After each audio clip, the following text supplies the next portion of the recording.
This episode of Gators Breakdown is brought to you by MyBookie. Go bet with MyBookie. Sign up at mybookie.ag and use promo code Gators, and they will match your deposit 50%. Bet with MyBookie. The Gators Breakdown podcast is ready to go. I am your host, David Waters, and you can find me on Twitter at GatorDave_SEC. And joining me for this episode of Gators Breakdown is Will Miles. You can find him on Twitter at Will Miles SEC and his site, readandreaction.com. Will, it was a butt whooping on Idaho, but more importantly, it's Florida State week. Yeah, man. I mean, it was 7-0 before I got back to my seat, and then 14-0 before I'd finished my lunch. It was a relaxing afternoon, I would say, watching the Gators. It's been a while since we've had one of those where you knew you were getting the backups maybe midway through the second quarter, and the only and it had nothing to do with somebody getting booed. It had to do with there being a blowout. So, I mean, I think this was the most points scored since McElwain's first game. And, certainly Mullen has put his mark on the offense this year. I mean, granted, there have been a couple of cupcakes, but they've been over 40 points now 4 times. And McElwain only did it 4 times in his entire tenure over those 3 years. So good to see the offense moving. Good to see some development. I know there are people who are I know there are people who are still going to pick it apart, and certainly there are still warts. But anytime you beat somebody and you put up 63 points, it's nothing to sneeze at. And this is the kind of thing we were asking for before the season started, that you beat the teams you're supposed to beat the way you're supposed to beat them, and that's what they did. Yep. Hey, Will, it was kind of cool. Gators Breakdown, I mentioned on SEC Network this morning. Yeah, I saw you posted that on Facebook. Yeah. People should go see. Was that Peter Burns? Peter Burns, yeah. He's been on Gators Breakdown, of course. But, I had to go. My daughter was sick today, so I had to go pick her up from VPK. And then so I turned on the SEC Network on the way home and heard that. And I was like, whoa, there we go. Hey, I didn't even expect that. Hey, man, you're going big time. So this is no, but hey. All with the help of you, my friend. All with the help of you. Yeah, well, Peter's a friend of the show. It's nice to have someone like him on, and for him to take the time and come on and preview the season and do that. So certainly to have him mention the podcast, on a broader forum is very much appreciated. And like I said, you certainly put a lot of hard work into this podcast, and I participate in it. But you do the lion's share of the work, and well deserved, my friend. Thank you much, Will. So I'll get your thoughts on a little more Idaho, mainly Emory Jones and his performance, since everything else is kind of just out there and we know. But Emory Jones' performance, definitely want to get Will's take on that. But before we do, remember you can find Gators Breakdown on news4jacks.com/Gators Breakdown. You'll find all the Gators Breakdown episodes, as well as articles from the News for Jack sports team, as well as a Jaguars podcast now, Till the podcast out there. So if you're a Jacksonville Jaguars fan, I know it's hard right now, but you can go listen to Till the podcast, the Jaguars podcast there. So search on all those avenues, much like you can find Gators Breakdown on iTunes, Google Play, YouTube, and Spotify. And when using their services when listening to Gators Breakdown, please share, rate, and review the show. And on social media, follow Gators Breakdown on Twitter and Facebook at Gators Breakdown. So, Will, you and I talked behind the scenes a little bit on Sunday.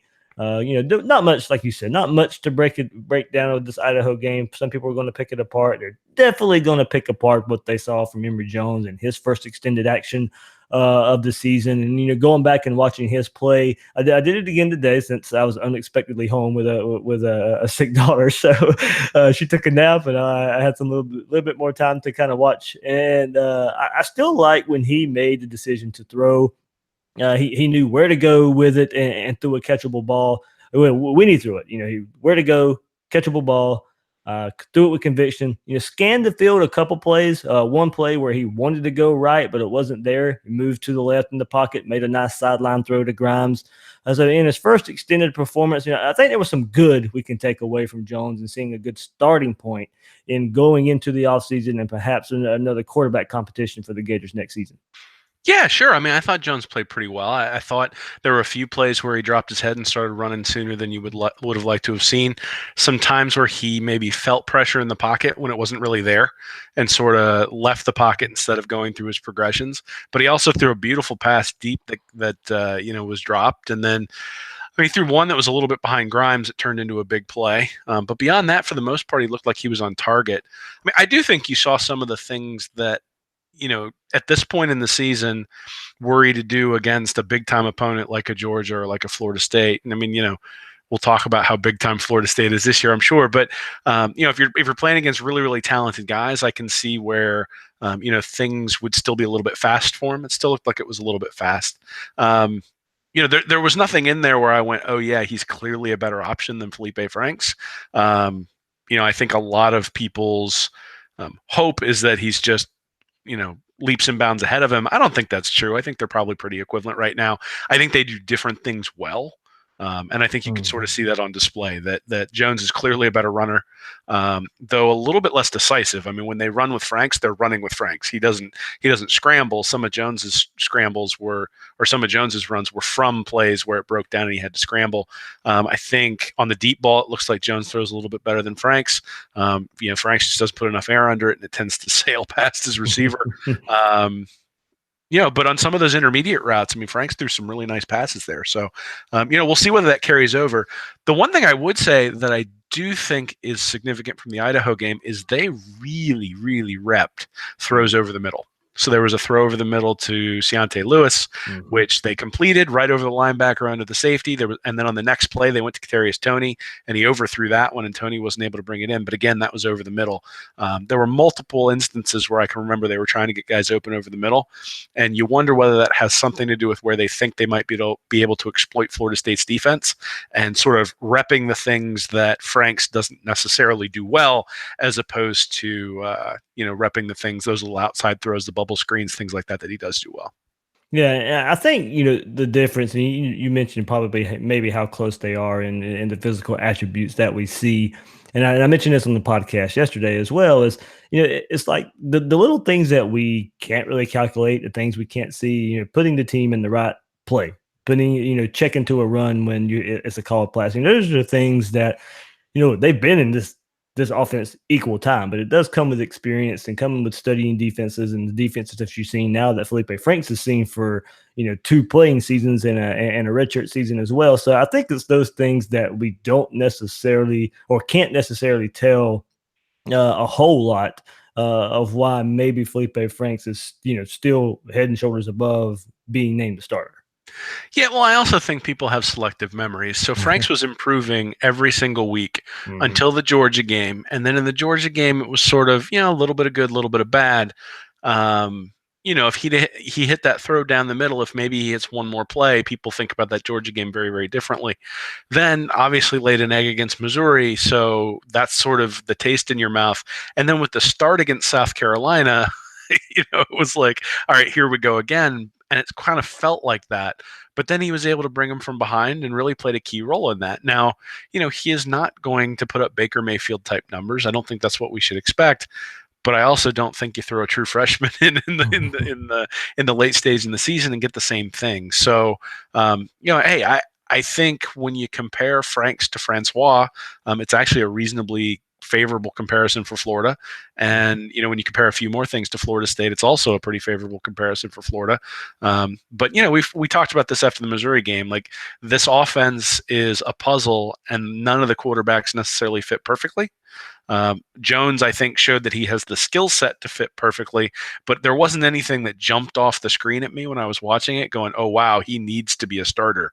At least when you're watching Trask, you can look and go, oh, wow, he does that really well. And I see Frank struggle with that. You maybe don't see some of the things that he struggles with just because he hasn't been on the field enough. But, there are things that Franks excels at. So, I think, clearly Frank's going to start against Florida State. He deserves to do so. He's gotten better throughout the year, and we'll see what he's got. Well, I didn't really think about it, and as long as nothing bad happens, knock on wood if you believe in that type of stuff. You just said Franks will start against Florida State. So here we go. This is probably since 2009, the first time the quarterback has started every game throughout the season. Yeah, well, that sort of goes back to some of the stats that have been coming out recently about the offensive line, and where the quarterbacks aren't getting sacked all that much. They may be getting hit a few times, but they're not getting sacked a whole lot.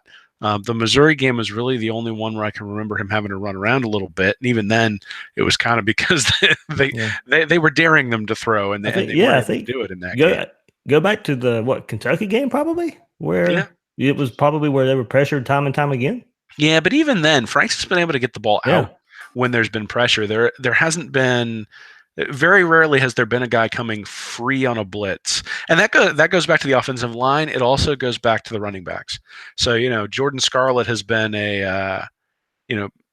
he's been someone that I've always looked at and said he doesn't do a very good job of pass protection. This year, he's been excellent. And that has allowed Florida's offense to at least, when there's a blitz, be able to pick it up. They've done a good job with that. Now, they don't necessarily always move the pile like you would like to see in the rushing game, depending upon who they're playing against. But again, if you look at their yards per rush, they're ranked 24th in the country against FBS opponents.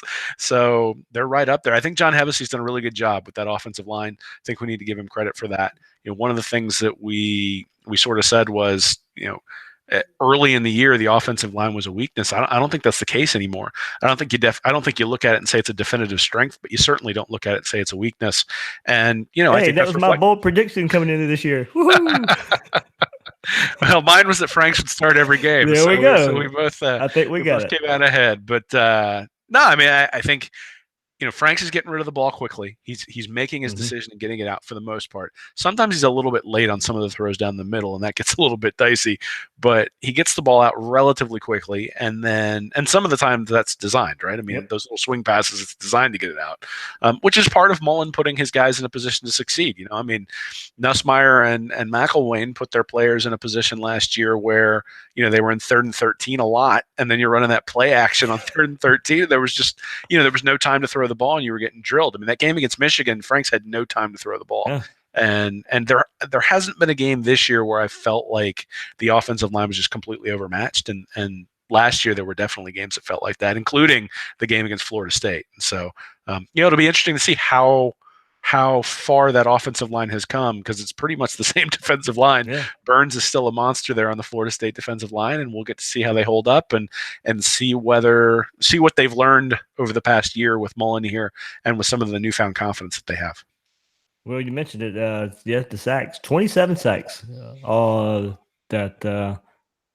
guess that's the sacks allowed. Yeah, 14. The Gators have only allowed. So my bad. Sacks allowed. Gators have only given up 14 sacks in 11 games. So that's tied for 20th in college football and 3rd in the SEC. Yeah, well, and so it's 29th when you look at sack percentage. So, based on number of called passes, they're at 4.7% of the time they go back, they get sacked. You compare that to Florida State. Florida State's at 7.3%. Francois getting drilled a lot.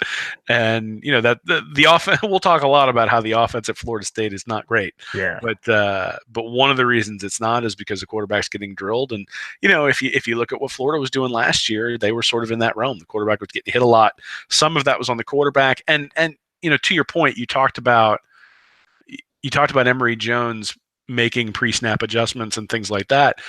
One of the things it does indicate is that Felipe Franks is getting the team into the right play.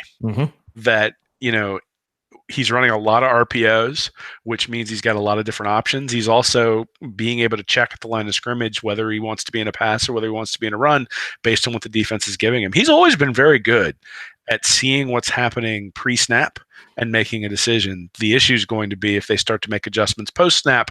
He struggled in those cases. And then the game against Missouri was just a little bit of an outlier where he struggled no matter what was going on. And if Franks puts up another performance like that, they're going to struggle to score points, and it's probably going to be a very close game against Florida State.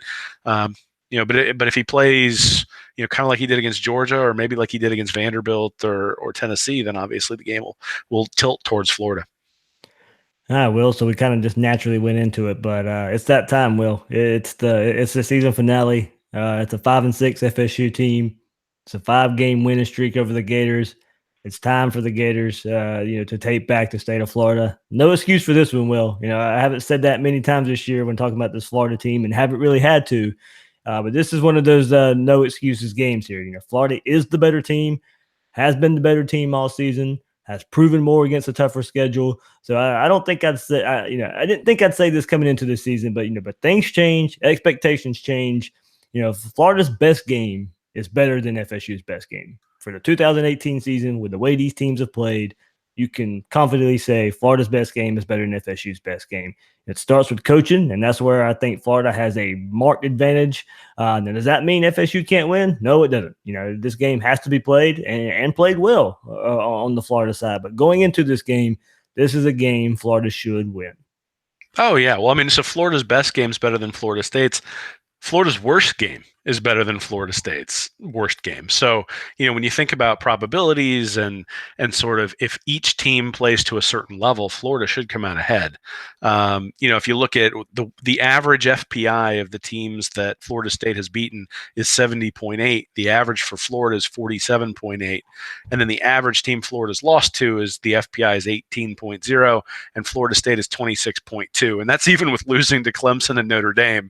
So there are a couple bad, not bad ones, but Miami, NC State, Syracuse, and Virginia Tech. Those are sort of middle of the road teams. I mean, they're decent, but they're not juggernauts by any stretch of the imagination, and they have not been particularly close. So that game, the 24-3 loss to Virginia Tech, I think half their plays wound up being tackles behind the line of scrimmage.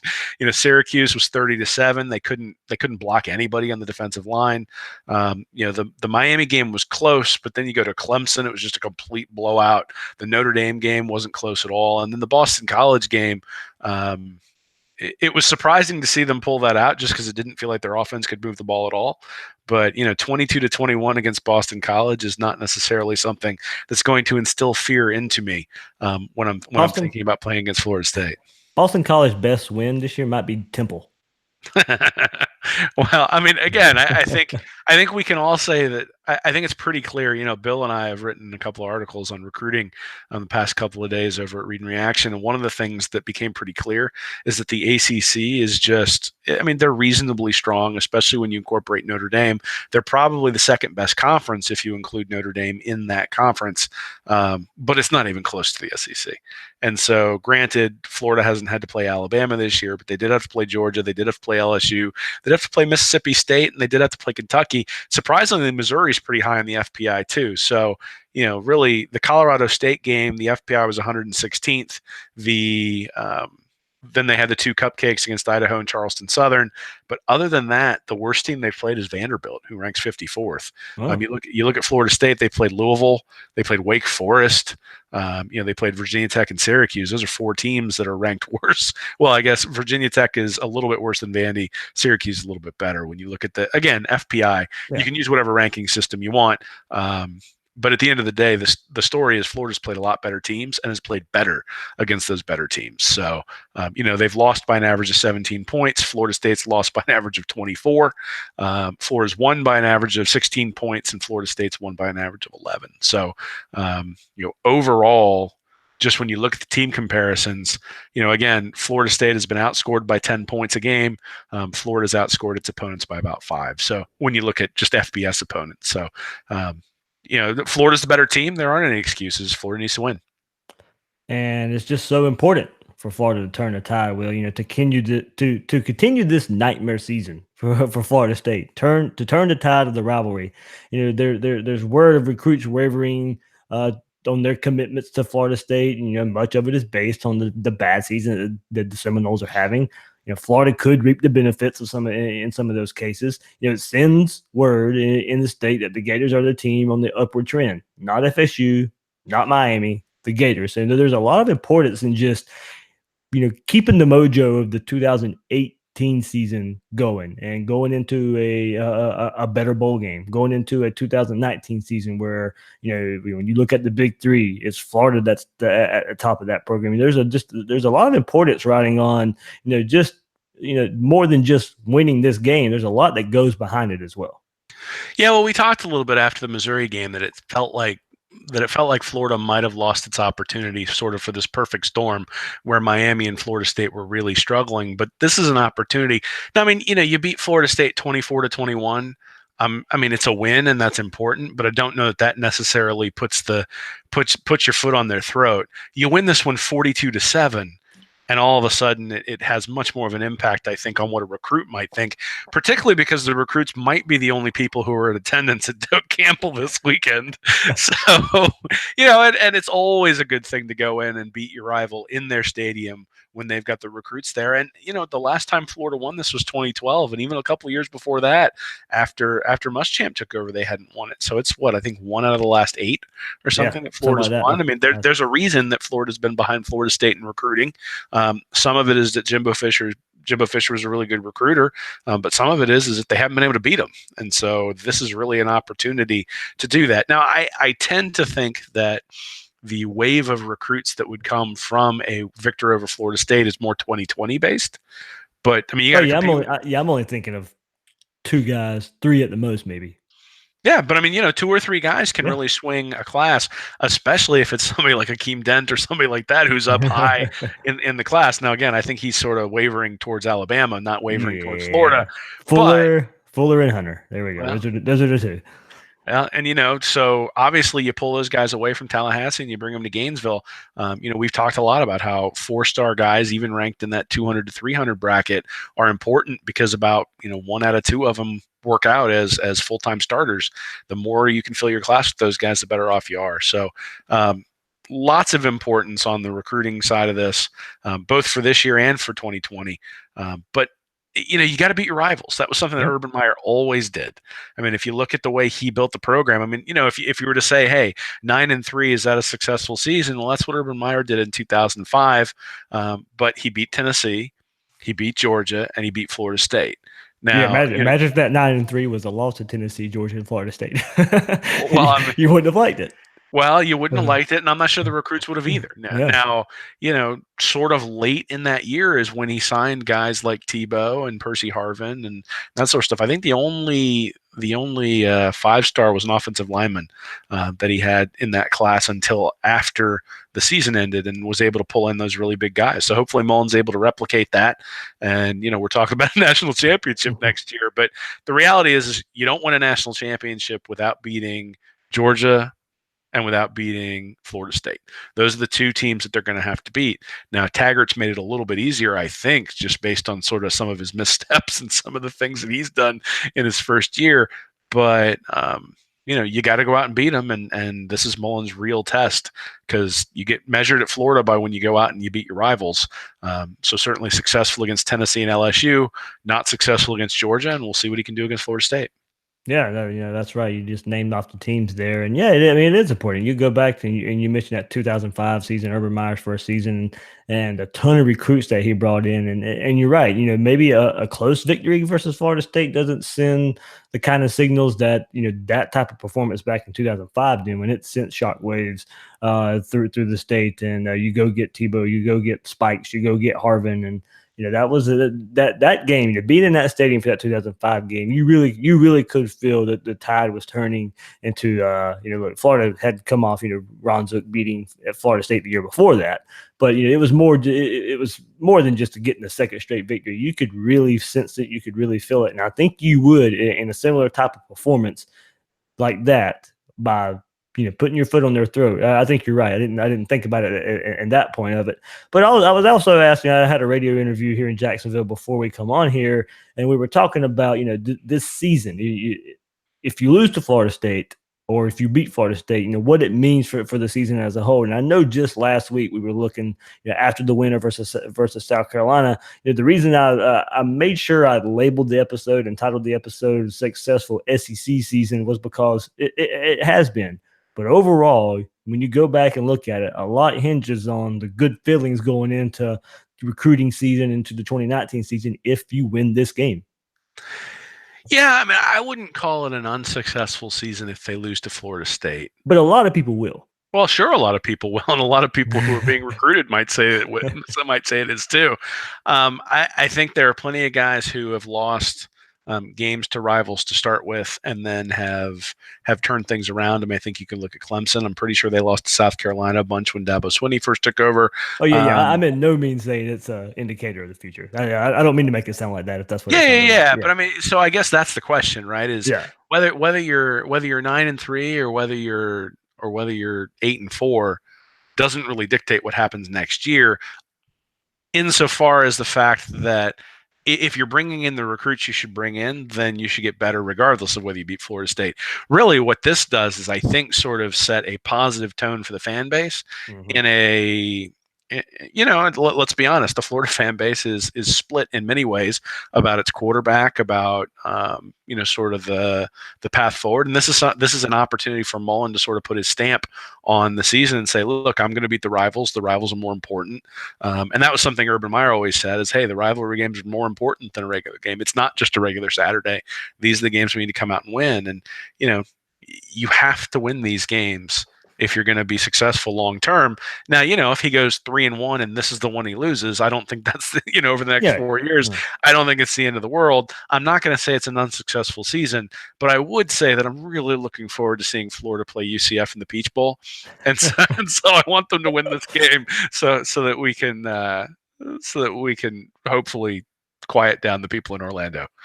Yeah, I mean, and I have seen it floating around on Twitter a little bit. Can you imagine a scenario where you end the season, you beat Florida State, and that sets up a New Year's Six game against UCF in a Peach Bowl, and then you open up next year with Miami. So you know you have a chance of taking care of two of the big three, and then the up and coming UCF Knights there in a bowl game. So you could quickly take a stranglehold on the state of Florida if it works out that way. Yeah, well, and you know, like I said earlier, it's almost been a perfect storm with Miami struggling and Florida State struggling. If you get a shot at UCF, then you can take care of that as well. All of a sudden, people are saying Florida's king of the state. If you're king of the state, do people take a second look at you? Do you start to get some of these guys from out of state, guys like Chris Steele, you know, or even some of the guys from Mississippi that they've been trying to get? I know Pickering is taking a second look at Florida. We'll see whether that materializes into anything. But again, if you can build a buzz around your program, there's an opportunity to bring guys in who are going to help you build that program. And then the other thing is there's probably quite a few guys who are going to be coming back next year. Mm-hmm. So it's not like losing your class, you're going to have to replace all those guys. And next year is a situation where we look at it and say, oh, this team is losing so much. How are they going to be able to replace them? I mean, you know, CeCe Jefferson has been good. I don't think he's been great this year. I think the guys who've really made a difference have been Zuniga and Polite. Doesn't sound like Polite's going to come back. Sounds like he might be a top 15 draft pick. He's gonna retire moms. Well, you know, hey, good for him. I mean, that's what he should do, right? Yep. I'm far be it from me to tell a guy to turn down whatever $20 or $25 million, whatever that guy makes at that draft slot. So they are going to lose a few of those guys. But you know, Dan Mullen made a point I think last week of talking about the number of pros on the team. And indicated there aren't a whole lot of them, and that he's going to try to be honest with the guys who do come to him. So if there's a lot of guys coming back next year, then you're not necessarily even really relying on a ton of recruits to come in. The recruits are coming in to bolster areas of need, not necessarily coming in to play major roles. And that's kind of what happened in 2006. I mean, you know, Chris Leak was entrenched at quarterback. Tim Tebow comes in and fills a role. Now, Percy Harvin was just special, and so had a role almost immediately. But, you know, a lot of those guys who contributed to the national championship in 2006 were not, you know, you wouldn't have looked at them and said, oh, those guys are definitive pros. And, you know, 3 years later, you were looking up and they were all playing in the NFL. So, yeah, Florida State is a big deal. I'm not going to say it's not, but I'm also not going to say that this is a make or break thing. I honestly don't think this game has a whole lot to do with the 2019 recruiting class. I think 2020 is where it makes the biggest impact. But again, you got to start building momentum. And Florida's recruiting class for 2019 does not look like it's, I mean, you know, best case scenario, you're probably ending up 5th, 6th, 7th in the country, and probably 4th or 5th in the SEC. You know, that they're going to have to get some top 5 classes at some point along the way, and beating these guys is one way to get there. All right, we'll have some fun in just a second because there are some ugly stats for Florida State this year, and we'll get to those numbers. But first, have you ever wanted to place a bet but didn't because you were afraid to pick the wrong team? Well, that's where MyBookie comes in. This Thanksgiving, it's finally possible for you to get a 100% refund on your bet if you lose it. They have the Turkey Day free play that you can bet on the spread on either the Bears or the Lions. If it wins, you win. If it loses, MyBookie will give your money back up to $250. You cannot lose. It's no risk and all gravy. MyBookie offers such a great product, and there has literally never been a better time to try them out. Unless your sportsbook is offering something like this, you should make the switch. And I've never heard of a sportsbook doing a freebie like this. So kind of the Turkey Day free play is what MyBookie's calling it. These guys are trustworthy, fast, and helpful. So I know they're good for it. And if you're new to sports betting and have lots of questions, that's okay too, because MyBookie's patient customer service can walk you through any questions you have about how betting works. So sign up this week, and MyBookie will give you a 50% deposit bonus to jumpstart your bankroll. It's a great way to bank even more money when you win. So log on to MyBookie right now and use promo code Gators to get 50% deposit bonus. That's promo code Gators for a 50% deposit bonus. You don't need a promo code for your Turkey Day free play. If you lose, we'll credit the money back to your account automatically. So what are you waiting for? Sign up today and don't miss out and bet at MyBookie. So, I talked about, Florida's best versus FSU's best. It's easily seen in the stats. Now, of course, we know you have to play the game. Can't base everything off numbers, but there's some ugly numbers for Florida State, unreal numbers for a Florida State team to be exact. And look, we've seen it in recent years for a Florida offense and an offense that is just putrid. And it kind of, in Willie Taggart's first year, it shifted there. So statistical comparison that the University of Florida has sent out, and comparing, they do this for every opponent here, but total offense for Florida State, an FBS rank of 101. That's 13th in the ACC with 367.4 yards. Total offense, 101st in the nation. Scoring offense, 111th in the nation, 22.6. Rushing offense, 127th in the nation, dead last in the ACC, 86.7 yards. Their passing offense, much better, 24th ranked in college football, second in the ACC, 280 yards pretty much there per game. So, total offense, 101st, scoring offense, 111th, rushing offense, 127th. They have more talent than what those numbers show. It got ugly, and it got ugly fast for Florida State. Yeah, well, it's lethal simplicity, my friend. Lethal simplicity. So hey, apparently they went back to that against Boston College, and that's why they won. Oh man, so they're averaging 2.5 yards per carry. Like when you, now obviously in college that factors in sacks, but 2.5 yards per carry. Florida averages 5.1. So that right there is where Florida's got to win the game. Yeah. Right. Typically you watch a game, the team that rushes for the most yards wins. If Florida can double up what Florida State is doing on the ground, they're going to win the game. They're going to win it going away. Look at Cam Akers, who is a huge recruit coming out, has 147 rushes for 667 yards. Jacques Patrick has 98 rushes for 326. So he's only averaging 3.3. Nobody else has more than 50 yards rushing. Nobody else has more than 50 yards rushing. You look at P. Ryan, he's got 115 rushes for 621. Scarlett has 102 rushes for 629. So basically, Florida has two backs who have replicated the production of Cam Akers, but at a much more efficient pace. And then you got Franks, who's got 84 rushes for 230 yards. Pierce, 59 for 410. Tony has 18 for 199. And even Malik Davis has 13 for 61. So Malik Davis would be the third leading rusher on Florida State's team. Were he on their team? And he went out in what, the fourth game? Well, and it's not as if he was getting a whole. No, did he go out against Kentucky? But yeah. Well, the second game. So he's got 13 rushes for 61 yards, and he'd be the third leading rusher on Florida State from everything that I looked at earlier today. So they can't run the ball. And, we saw it against Virginia Tech in that opening game. We've seen it throughout the year. They really struggle to run the ball. I believe Akers even had like an 80-yard rush in that game against Virginia Tech, which was like their biggest play. Oh, yeah. So he's got 660 for the whole year. So you take that one away, and where are they at? So they're going to have to throw the ball. That's what they're going to have to do.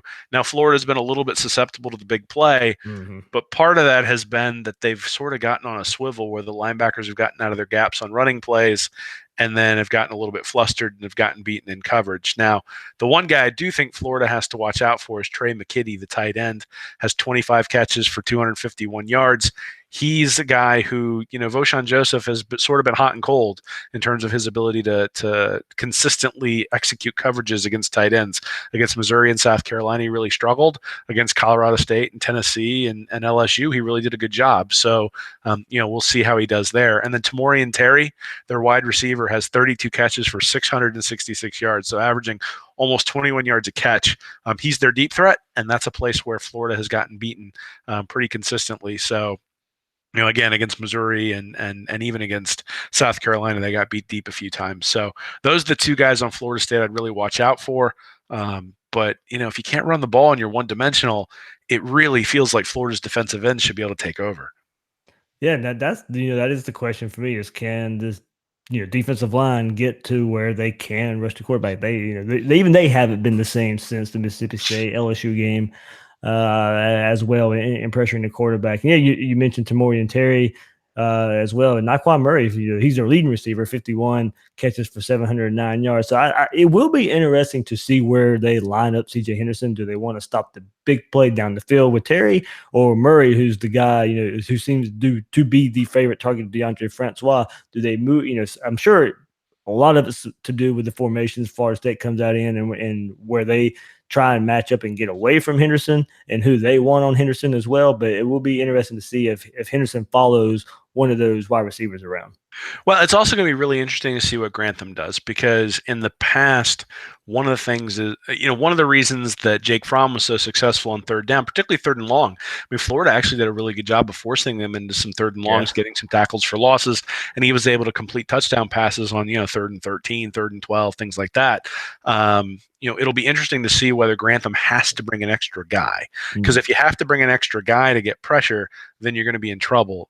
The thing I keep going back to, though, is if you can't run the ball and you're constantly in 3rd and 8, usually you can't run the ball because the opposition is getting penetration.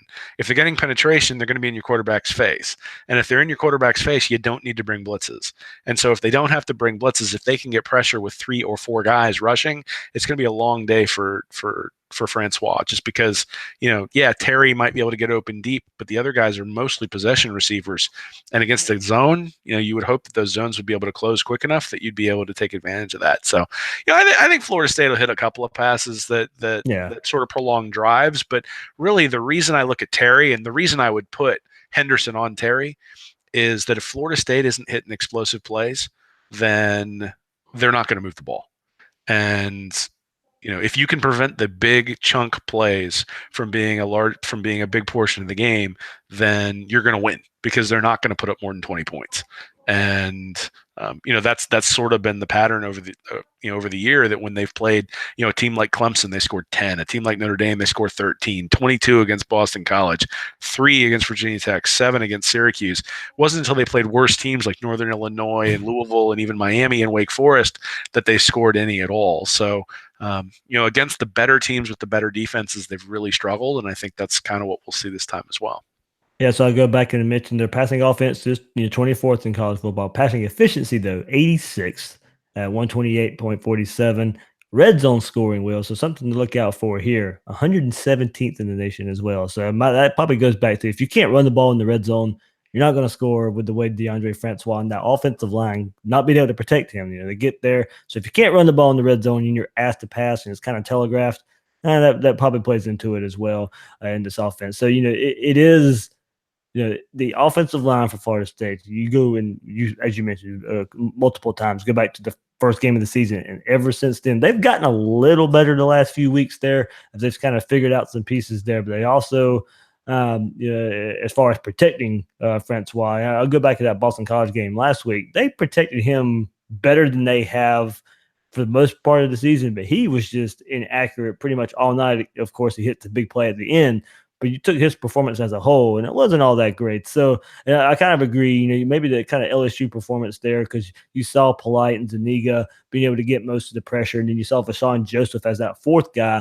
living in the backfield as well against LSU. So if you get that type of performance where he's your 4th guy, then you should feel pretty good about your chances of stopping this Florida State offense. Well, I mean, you mentioned their red zone scoring, but just red zone attempts per game, they're 114th in the country. Ooh. So not only are they not scoring, but they're not getting there. I mean, everything about this offense looks Nussmeier. Nussmeier like everything I look at. And if they do get there, they can't even rely on field goals. They are tied for 103rd in field goal percentage. So look, we said these numbers were ugly, and they are. They don't look. And I'm not saying the number. We can look at numbers and spin them. There's no spinning these numbers. You still have to go out there and play. Oh man, well they're 114th in time of possession, 119th in giveaways per game. They're fourth in the country in punt yards. So they got that going for them. But that's just because they're punting it more often than their opponent. The offense has been really bad, really, really bad. And we'll get into their defense in a few minutes. But the reality is, if Florida gives up more than 20 points to Florida State, it's really an indictment on Grantham's game planning, because this game should be. I mean, if Florida State wins, they're going to have to win 20-17, 20-13, something like that, or get a turnover that's just backbreaking, that some sort of pick six or something that gets them from 13 to 20. I don't think they have the horses. I mean, they've got the players. Yeah. I don't think the scheme and the way it's been executed this year portends anything more than 20 points a game. The lethal simplicity. Oh man! So I'm looking for. I really hope Florida has a pink backpack on the sideline after they get a turnover in this game. That's all I'm asking for. All I'm asking for is for them to troll the backpack, man. We mentioned sacks allowed. Will 31 sacks allowed for Florida State. That's tied for 109th in the nation as well. So, I mean, holy moly! I mean, I knew the numbers were bad, and I knew the offense was bad. I didn't know it was this bad. Oh man, well, I mean, even when you guys were coming back from the Kentucky game, you guys were live on Periscope, and I was watching them play against Samford, and they couldn't stop Samford, and the offense was, scoring enough against the 1AA team, but not necessarily really lighting it up, and they were behind for a good portion of that game. And I think that's interesting, because a lot of times you pull out the FBS games to try to, say, okay, Florida beat Idaho last week by 53 points. So that sort of skews the numbers. And I think that's true when you look at the Idaho game and the Charleston Southern game. But you can't do that with the Samford game, because it was like a 6-point victory or something. And you need to incorporate that, because I do think it says something about the level of the team, and really when they don't come ready to play, that's what happens. Now, I assume they'll come ready to play because it's a rival, it's a home game, and they're playing for bowl eligibility. But if things start to go south a little bit, you can envision that that there might be a little bit of give up there, just because of sort of the situation and where they're at. All right, Will, defense, and I thought the defense numbers were better as well, but looking at it, total defense 76 in FBS there, so they're including all the games, not just the FBS opponents here. Giving up 405 yards a game here. Scoring defense 85th in the nation, giving 30.6 points a game given up as well. Rushing defense, respectable 35th there. So, if Florida's going to run the ball, it's going to be against a pretty good FSU front. But 117th in passing defense with 270 yards given up through the air. So, the question is, the identity of Florida is a running team, and it should be for this game as well. But if they come out trying to take advantage of this FSU secondary early, can Felipe Franks do it against a passing defense that's 117th in the nation? Yeah, it's interesting. The number of yards in the passing game, they've given up quite a few. When you look at it at actual yards per attempt, they're much more respectable. So they're 41st in the country, giving up 6.8 yards per attempt. It's actually better than Florida is, because Florida's 56th. And the underlying statistics, so they're 23rd overall, giving up 4.8 yards per play. Which should translate to them giving up about 20 points per game. They've given up 31.1 in those FBS games. So the defense has played worse from a scoring perspective than I feel like they have overall. I feel like the defense has actually been reasonable compared to what some of the other teams have been. Again, though, when you start factoring in that Stanford game, they got lit up, right? So or Samford game, they got lit up, and so. Who's the real Florida State? I think it's probably the team against FBS opponents. So, they've given up 394.6 yards per game against FBS opponents. Florida's given up 370.2. So really, when you look at the defenses, they're pretty close to equivalent. Mm-hmm. One thing I will say is that they're 122nd in opponent red zone attempts per game. So teams are getting into the red zone quite a bit, but I think, again, that has more to do with the offense than does the defense. They're 115th in takeaways a game. Florida's 31st in takeaways a game. But it has calmed down recently. But of course, Well, sure, but I mean, 115th in takeaways a game indicates you're not getting a whole lot of picks. You're not getting a lot of explosive plays and fumbles and different things like that.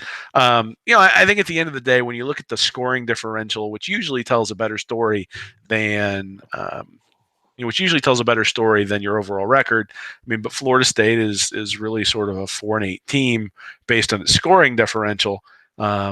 When you against FBS opponents, when you look at what they should be based on their yards per play, so they're gaining 4.9 on offense, they're giving up 4.8 on defense. So as bad as their offense is, that's essentially what their defense is doing on the other side as well, which is the mark of a 500 team. Right. So a team that's going to be right in that 5 and 6 range, which is really where they've been. I think some of the scoring is getting skewed by the blowouts to Notre Dame and Clemson and things like that as well.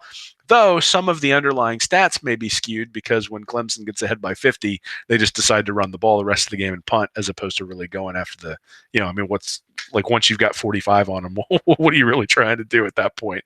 So Florida has 45 on them. I hope the next score is 52. Yep. There you go, man. So, again, the advantage here for Florida is on offense. I think on defense, Florida's given up a few more big plays. Florida has a worse yards per play allowed overall. I think you run the ball because that's where your strength is, and that's how you're going to win it. Mm-hmm. I haven't seen a game this year where Florida has come out and Franks has been able to carry them. I don't think that's their identity. I don't think that's who they can be, and so they're going to have to come out and they're going to have to run the ball now. Against South Carolina in that second half, we sort of mentioned that they had found something with Tony outside blocking, the wide receivers outside blocking, and then having some misdirection off of those formations. I think those are the kinds of things they're going to have to do. They're going to have to get some over pursuit by Florida State, not necessarily trick plays, but just misdirection plays. One of the things, you mentioned yesterday in your recap, the play where Emory Jones sort of faked the run and then found Pierce in the end zone for the touchdown. I think one of those is going to be available for Franks. He has run so much that I think that kind of thing is going to be open. I think they're going to have to trick him a little bit. I do think that Florida State's defense is pretty good. The nice part is that the offense is so bad that the defense is sort of, it really does. I joked a little bit, but it really is McElwainian. I mean, the idea that the defense is sitting there, it's pretty good, but eventually it collapses because the offense just can't ever get anything going. And we felt like that for the past 3 years and maybe even longer than that, through I think we felt like that way through the Muschamp era. It just got a whole lot worse during the McElwain era. And certainly we're well past that at this point in Dan Mullen's era. And Florida State's experiencing it, and I couldn't be happier. Well, and think about the big games and the games that Florida has played, the better defenses that they've played, and the trick plays have been there. You go to Mississippi State and a touchdown pass from Tony. Go to the LSU game and when they need a score, and they do the Kroll throwback, and the Georgia game where they opened up with a flea flicker. So I would expect, this is another big game just because of who it is, not necessarily the record and all that, but who it is. I agree. I do think you see some type of play or build of something that we have seen, but necessarily haven't seen the full reveal of it yet. I do think you get that versus Florida State, and good for Mullen because this is an important game to win there and do that. And as far as kind of seeing where, I do agree. Go out wide, with some misdirection and then hit them hard. And once you get that defense spread out, I think will kind of be the game plan the Gators go with. Yeah, well, and one of the things that Frank's running particularly opens up is that it's a numbers game at that point. And so, the thing that really made a difference against South Carolina was something that against Missouri they didn't do much of was, hey, if it's 1st and 10 and they're going to give you 5 guys in the box, take it. It's 8 yards. Now it's not Nick Fitzgerald. It's not going to go for 80. But, it'll go for 8, you're 2nd and 2, and then you move the ball. And they didn't do that against Missouri, even when they had the numbers. And so a lot of times P. Ryan and Scarlett were getting hit in the backfield and weren't really able to get going. I fully anticipate that Florida is going to come in and try to impose their will on Florida State more than anything because, against Missouri, they fell behind pretty quickly. Missouri had a reasonably explosive offense, particularly in that game, and then Florida had to start to throw to try to sort of stay in it. Against South Carolina, they just said, screw it. Our offense is running the ball. We're going to stick with it, and we're going to keep doing it that way. And we're able to get back into the game. I think against Florida State, because their offense has struggled so much, less than trick plays, it's probably more just imposing your will. I mean, it may take a little while. It may be one of those 7-3 games or 13-6 games or something like that, especially in the first half. But you would hope that in the third and the fourth quarter, the pressure that you're putting on the defense by continuously running Pirine and Scarlett and Pierce and Tony and Franks and just running those guys continuously, that you will eventually start to wear them down, which is what happened against South Carolina. I mean, they were completely gassed in that fourth quarter, couldn't stop anybody. And, that's something that sort of happened against Mississippi State as well. It was less obvious, but it was something where clearly Florida was able to move the ball better in the second half than in the first, and they were able to win that game because of it. So, they might throw a trick play in there or two, but I really think this is one where you just say, hey, we're winning this one in the trenches, or we're losing it in the trenches. And if Florida State comes out and absolutely shuts down the run game, then you got to tip your cap to them. But to go out and throw the ball 40 times in this game when you know that your strength is running the ball and you know that their offense really isn't going to hurt you with big plays, to me, I think you just gotta carry the rock and see if you can break down that defense. Agree there. Some last few numbers here. Comparison stats for Florida State versus all their opponents for the year. So points per game, FSU 22.6, their opponents 30.6. Yards per rush 2.7, their opponents are getting 3.3, and rush yards per game 86.7, their opponents 135.5. Now their passing stats are a little bit better here. Average per pass 7.3 to 7 for our opponents, and per game 280.6 to 270 for opponents. So when it's all said and done, Will, for the season, FSU 5.2 yards per play, 5.1 for the opponent, pretty even there. And average per game 367 for FSU, and then the big difference here 405 for opponents. Yeah, it's interesting they haven't put Blackman in very much. I mean, he's played much better than Francois when he's been in the game.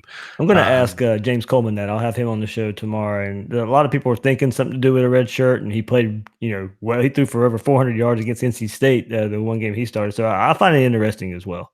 Well, so, I guess the question is, if you're saving his red shirt, you got the 4 games. Does he have 2 left? Yeah, I don't know either. I don't know the answer to the question, but so I would say we might see Blackman if he's got a couple of games of eligibility left, and if they were trying to preserve that red shirt. And I guess from the Florida side, it'll be interesting to see whether Emory Jones comes into the game in some sort of package. Again, to your point, this is a place where, you go play Iowa in a bowl game. No one really cares from a recruiting perspective. I mean, the fans care, and it's something we'll pay attention to and we'll break down and try to read something into. But the Florida State game means more to kids who might consider going to school, and to be honest, means more to the fan base. So I would expect Mullen to pull out Emory Jones in this one if he's got it, as opposed to having him play significantly in the bowl game. He had his presser today, and I couldn't really tell what he was trying to lean towards as far as Emory. Of course, if Frank gets hurt, of course, he is the guy. But you're right. In a package, Mullen, of course, and he shouldn't kind of tip his hand either way coming up. And I just looked it up. Will Blackman's played in 3 games. So, if they find it important enough to throw him in, if Francois starts off bad, we may see Blackman coming into this game. Yeah, well, if Blackman comes into the game, I have a strange feeling. It probably means Florida's up by, 2 or 3 touchdowns. And if that's the case, then forget it, man. Yeah. Like 2 or 3 touchdowns. I haven't seen this offense be able to put up that kind of firepower at all year, and I don't expect it necessarily to continue. Blackman played really well in the game against NC State. He's played well when he's been in there, but even with that, their offensive numbers are putrid. So you can imagine they'd be even worse if they hadn't had him in there for this couple of games. But Blackman's a decent player. I don't think he's a difference maker. If he was, they would have put him in there to start with. So, I think really, to me, the things are, you got to limit the big plays. You can't give up big plays, especially early.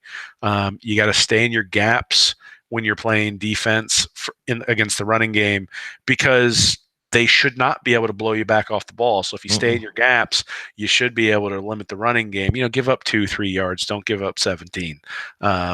And from there, it's just a matter of make Francois beat you on 3rd and long. And they have not proven the ability to do that all year long. And at some point, you're probably going to get a turnover if you get enough pressure, and that'll swing the game. Well, I think it's gonna be a fun one. Oh man, I can't wait. Cannot wait. I mean, it's always fun when this game's going on. But for the last few years, you've sort of known Florida was the underdog. I mean, I was at the 29-2 game where Treon was playing all game, and my daughter was asking why he couldn't complete a pass. And then, and then obviously last year, I actually had some hope that Florida was going to be able to win just because Florida State had played so poorly, but that didn't happen, obviously, and was sort of debacle early on. So it'll be nice it's nice to go into this game with as much hope as we have, and certainly the hope is that Florida will be able to carry through on that. Absolutely. Will, what you got coming up on Read and Reaction this week? So I'm going to have a preview and we'll sort of break down it more in depth into the film. I haven't had a real chance to go back and look at Francois and seeing why he's struggling and maybe how Florida will be able to take advantage. So probably some film in terms of, we've broken down a lot of the numbers here, but why is their offense so bad? What is the cause of it, and how can Florida take advantage of that? And then conversely, like I said, I think Florida State's defense has been reasonably good this year. And has been a little bit unlucky. So the question is, why is that? Are they giving up big plays? Are they bad field position, because bad field position, all that sort of stuff. So try to dig into that a little bit deeper, because I'll be honest, I was really surprised to see some of their underlying defensive numbers when I looked at how many points they're giving up, because the points they're giving up are out of line with some of the underlying numbers that you'd expect to see. So so we'll be previewing the Florida State game, getting everybody ready for that, and just getting excited for hopefully a Gator win, and not just a win, but a statement win.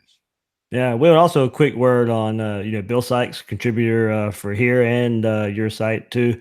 Posted a couple articles the last couple of weeks, and of course, a lot of it in relation to Florida and Florida State in the recruiting world. So a lot of people have checked that out. But just in case they haven't, a quick spiel on what readers can see there.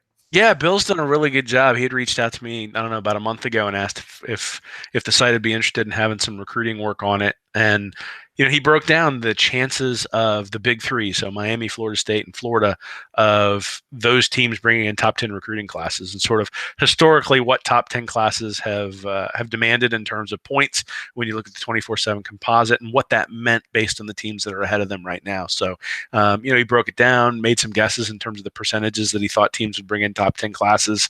And then I was able to follow that up with an article that talked about, what does a top 10 class really mean? Because it seems kind of arbitrary. So the question is, what does it mean? And the answer is, it means different things for different conferences.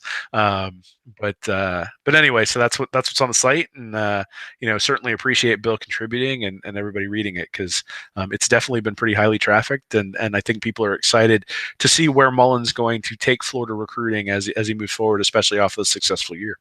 Definitely good work there. Definitely good work. A lot of research. Well, and if a lot of you people out there already know Bill, it's going to be in depth as it can be there. Much like what Will and I do, Bill does it as well in the world of recruiting. So it's plenty of nuggets there to chew on. So this episode being recorded on Monday night. This week's kind of weird away, but with Thanksgiving and the holiday. So tomorrow on Tuesday, I will have James Coleman, former Florida State fullback, would join me, as well as Mark Moses on radio down in Orlando, and Spectrum Sports down there as well. So plenty more Florida State coverage coming up. Will, anything else? No, man, just appreciate everybody reading the site. Appreciate all the feedback on the writing, and also the feedback on Gators Breakdown, and all the support. So we've had a few people direct message and also tweet about them appreciating the amount of time we put in, and we appreciate everybody allowing us to put in the time to do this, because you don't have to listen to us, you don't have to trust us for your information. Hopefully we're a trustworthy source, but we don't take that lightly, and really appreciate everybody's support, and certainly getting to meet people at tailgates and have a good time and talking back and forth all year long. Absolutely. So in this time of things, absolutely. Thanks to all you out there for checking out Gators Breakdown. That's Will Miles. You can check him out on Twitter at Will Miles SEC and his site, once again, readandreaction.com. I'm your host of Gators Breakdown, David Waters. You can find me on Twitter at GatorDave_SEC. Guys and girls out there, thanks for listening to this episode of Gators Breakdown. And swamp the doke and beat FSU.